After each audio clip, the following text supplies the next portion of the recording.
Pemirsa, harga emas perhiasan di Pasar Inpres Talang Ubi, Kabupaten Pali mengalami penurunan dalam beberapa pekan terakhir. Kondisi ini menjadi perhatian pedagang maupun masyarakat yang ingin membeli atau menjual emas.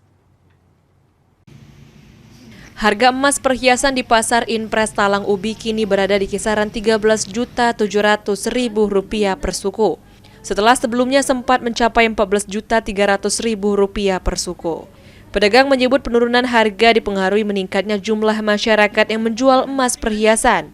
Banyaknya stok emas yang masuk ke toko membuat harga beli dan jual mengalami penyesuaian.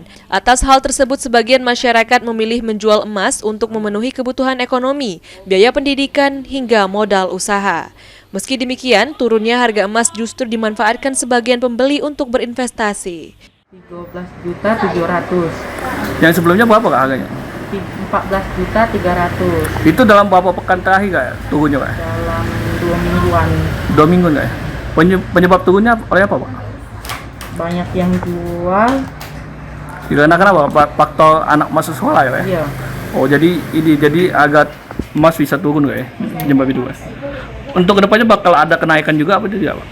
Kayaknya kata bos ada penurunan lagi besok 13.6 sekitaran kayak gitu. Oh berarti tidak terpatut dengan harga yang sekarang ya? Idham, PAL TV.